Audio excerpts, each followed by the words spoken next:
Les processeurs Intel de 12e génération Core arrivent vraiment très prochainement, ça sera le 4 novembre, donc 2021. Donc on va faire un petit point juste avant la sortie justement des tests, etc. On va faire un petit point ensemble dans cette vidéo. Salut tout le monde, c'est Flo et j'espère bien sûr que vous avez la forme. Donc on va faire un petit point, j'ai avec moi du matériel pour tester tout ça, je vais vous expliquer les tests que je vais faire. On va faire une petite vidéo bien sûr fun présentation. Donc j'ai avec moi un Core i5, un Core i9, on va tester ça bien sûr. Le Core i5 déjà ce sera à la sortie, donc je vais vous présenter le Core i5. On va voir les performances face au Ryzen 5 5600, face au Core i5 de 11e génération. Voir la différence et j'ai fait aussi quelques tests que je suis en train de préparer en ce moment avec le Ryzen 7, donc on va comparer tout ça. Donc ce sera le 4 novembre et ici dans la boîte on va découvrir ensemble cette petite boîte magique. Je vais monter un beau PC, tout ça, on va faire un beau PC, dedans ce sera avec un Core i9 etc. Donc je testerai plus tard, donc ce sera pas à la sortie, je vais pas faire deux vidéos d'un coup, mais je vais monter un beau petit PC avec le Core i9 et vous allez voir qu'ici ce bundle de chez Asus ROG, ça va être vraiment sympathique. Donc on va passer au déballage de ce gros colis ici, Asus ROG. On va ouvrir ici la petite languette, on va découvrir le colis ensemble.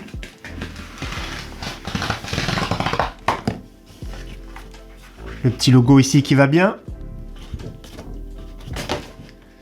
Alors je vois avec le petit retour caméra ici déjà c'est magnifique, je sais pas ce que vous en pensez, c'est super joli ce package. J'ai sorti d'ailleurs même le petit logo ici à l'arrière, donc c'est magnifique, on va découvrir tout ce qu'il y a dedans. Donc ça va être bien pour tester ce processeur i9. Alors, pas faire trop de bêtises. On va éviter de tout casser. Alors, la partie du haut, pour commencer. On va... Bon, c'est lourd. C'est super lourd. Donc, le logo, ici, magnifique. C'est vraiment super beau ce qu'ils ont fait, là. Donc, on va voir après. Donc, déjà, je vois un petit water cooling de 360. Je vais vous le montrer tout de suite après. Donc là, je vais vous présenter une carte mère qui va servir pour tester le Core i9. Donc, c'est magnifique, hein. C'est transparent ici. Ils ont bien travaillé ici, Asus ROG. Donc ici, nous avons la ROG Maximus Z690, donc nouveau chipset qui arrive avec les processeurs de 12e génération.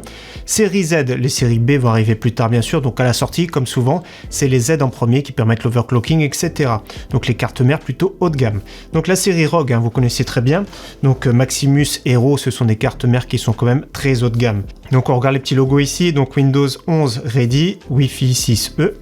Chipset Z690 bien sûr, Intel Core, Intel Optane, DDR5, c'est nouveau DDR5, donc il y aura des cartes mères DDR5 et il y aura des cartes mères qui seront également DDR4, notamment chez Asus, ce sera D4, les références à la fin, donc ce sera compatible au début, hein, DDR4, DDR5, on va faire des tests bien sûr, quand j'aurai une carte mère, parce que là c'est des cartes mères, les deux sont DDR5, plus tard si j'ai une carte mère en DDR4, on va comparer les performances parce que les DDR5 à la sortie c'est quand même assez cher, hein. Ce sera beaucoup plus rare, ce sera plus cher, la DDR4 est vraiment super accessible, vous avez des kits à 70 € en DDR4 3200, en 16 Go bien sûr. Donc LGA ici 1700, c'est-à-dire qu'il faudra des nouveaux systèmes de refroidissement, ça faisait très longtemps que la découpe était d'origine, que les ventirades étaient compatibles, ça faisait au moins 10 ans qu'on avait les mêmes ventirades, même système de fixation, que ce soit water cooling ou autre. Là, il faudra des nouveaux systèmes de fixation, donc faites bien attention. LGA 1700 et on découvre ici PCI Express 5.0. Donc le 5.0 c'est nouveau, ça va être bien pour les débits notamment pour les SSD qui vont arriver plus tard. Donc je vais soulever, elle est lourde la carte mère, c'est impressionnant, je soulève la carte mère ici. On va la découvrir tout de suite, mais en dessous déjà, il y a un petit coffret. Ici, nous avons la DDR5, hein, DDR5, donc nouvelle norme XMP 3.0 avec plus de compatibilité. Donc ici, un kit de 32 Go, donc 2 barrettes de 16 Go DDR5 5200. Donc ce sera ce qu'on va retrouver plus ou moins la norme. CL40 de chez G-Skill. Donc ici, elles sont noires, je sais qu'elles sont aussi disponibles en blanc. Il y a des kits qui sont plus haut de gamme aussi, je crois que c'est DDR4 6600 qui vont être vraiment très rares et très chers. Donc je vérifie qu'il n'y a rien d'autre dans le package. Donc non, rien d'autre, mais c'est vraiment magnifique, hein. Je sais pas ce que vous en pensez. C'est vraiment magnifique. Donc découvrons cette Z690 ROG Maximus Hero. Donc c'est parti. Voilà, donc carte mère, le beau logo, c'est des cartes mères modernes. J'ai même regardé la Prime, hein, on va découvrir ensemble après, mais elle est aussi également magnifique. Donc je vais la sortir directement. Pas faire de bêtises. Donc j'ai avec moi le processeur i9 12900K qui va aller dessus. Donc la grosse nouveauté de ces processeurs de 12e génération Core, c'est que ce sont des processeurs qui seront hybrides avec des corps qui seront performance, avec des corps qui seront efficients pour avoir moins d'énergie. Donc c'est plus ce qu'on retrouve sur les puces notamment des mobiles. Donc on verra bien sûr les tests plus tard. Donc 4 slots ici en DDR5. Donc personnellement ce que j'aurais fait sur toutes les cartes mères en Z, j'aurais mis de la DDR5, toutes les cartes mères en B, j'aurais mis de la DDR4. Au moins ça aurait été beaucoup plus simple. Donc dans tous les cas, cette Maximus Proximus, comme on voit déjà la carte son Supreme FX de top qualité. Donc au niveau des étages d'alimentation, ça a l'air d'être vraiment monstrueux. Combien j'en vois déjà? J'en vois 22, mais il y en a peut-être plus, c'est vraiment super impressionnant. Au niveau de l'alimentation processeur, 2 x 8 broches, 4 slots d'alimentation, donc voilà, c'est les cartes mères haut de gamme, Start, etc. Personnellement, je les trouve magnifiques, donc ce sera sur un PC prochainement avec le Core i9, on va tester ça. Donc très belle carte mère, je sais pas ce que vous en pensez, le look c'est vraiment au top. Bien sûr, au niveau des ports à l'arrière, il y a vraiment tout ce qu'il faut, c'est vraiment ultra moderne, du Wi-Fi 6E, etc. Donc à l'arrière, du grand classique, mais le poids... Je vous assure, le poids, les radiateurs, les dissipateurs et tout, c'est vraiment super lourd. Donc belle carte mère, belle finition. Donc je vois ici un connecteur 6 broches que je connais pas. Donc ça c'est le 24 broches pour connecter la carte mère, mais là il y a un 6 broches en plus. Donc je sais pas si pour fournir plus de courant.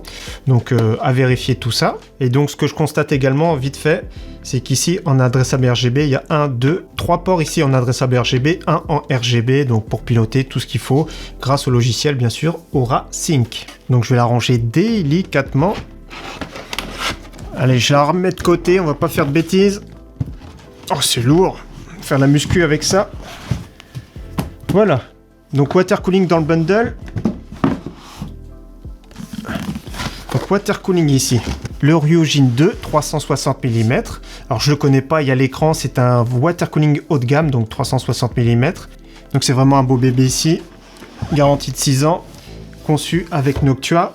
Donc par défaut, je pense qu'il y a les fixations Intel qui sont dessus, mais on dirait bien. Pas de thermique appliqué. Donc je voulais juste voir le radiateur comment il était. Là, c'est vraiment dommage au niveau de la finition. Donc il y a bien le logo ROG ici. Mais c'est au niveau de la finition, à chaque fois, je le reproche souvent aussi, c'est que c'est pas à angle droit. Donc il suffirait juste de mettre un petit carénage pour que ça fasse plus qualitatif, on va dire. Dans tous les cas, ça reste vraiment un très beau water cooling. Donc je sais pas si je vais l'utiliser pour le montage celui-ci ou un autre. Mais il est vraiment sympa. Donc voilà, ça fait une bonne base pour tester déjà le i9. Et donc prochainement, on va tester bien sûr le i5 lors de la sortie. Donc le i5, je l'ai également avec moi, le petit Core i5. Je vais le déballer.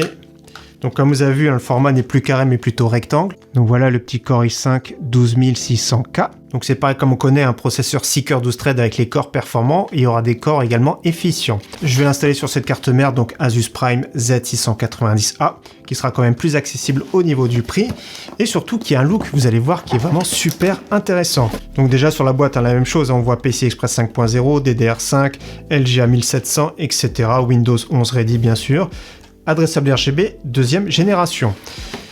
Regardez cette belle petite carte mère, comme elle est jolie, du blanc, look noir et blanc, donc c'est vraiment top, c'est vraiment ce que j'aime. Donc c'est vraiment bien. Gris aussi, du gris, du noir, donc un peu d'aluminium. Toujours pareil pour vos SSD NVMe, il y a beaucoup de ports, un port, deux ports, il doit y avoir même 4 ports. Et ce que j'aime bien c'est Asus, c'est vraiment très simple de verrouiller et déverrouiller, c'est M.2. Donc je vais la sortir. Donc regardez cette belle carte mère ici. Je sais pas ce que vous en pensez. Donc déjà, ce qu'on constate, c'est qu'elle est plus légère que la Asus ROG. Alors, au niveau du look, qu'en pensez-vous? Déjà, on va voir les étages d'alimentation, mais j'en vois qu'il y en a moins. Donc j'en vois 18, donc 18, 22, c'est plus ou moins très proche. Ça reste des étages d'alimentation très costauds. L'alimentation, pareil, 2 fois 8 broches. Pareil, au niveau de l'adressable RGB, je vois un port, 2 ports, 3 ports, plus un port qui est RGB ici. Donc carte son Crystal Sound cette fois-ci, mais dans tous les cas, maintenant les cartes mères modernes ont de très bonnes cartes son. Pour vos M.2, il y a zéro souci. Au niveau du look, alors ça c'est une étiquette. Oui, d'accord. Ce côté-là, c'est transparent avec un 0,1 Prime. Vraiment très classe. Moi, j'aime bien. Je la trouve vraiment bien. C'est après à voir, bien sûr, au niveau du prix. Parce que les Z sont souvent assez chères. Hein. Je pense que celle-ci, c'est plus de 200 € d'ailleurs. Et celle-ci, n'en parlons pas. À l'arrière également, c'est très sobre. Hein. Il y a du port, tout ce qu'il faut, de l'USB type C, etc. Je vois pas de bouton rapide ici pour flasher le BIOS. Ça, c'est vraiment dommage. Dans tous les cas, ça reste vraiment une très bonne carte mère. Compatible également DDR5, je le rappelle. Donc, je mettrai dessus le 12600K. Donc je rappelle, chez Intel, quand il y a un F, c'est qu'il n'y a pas de partie graphique intégrée.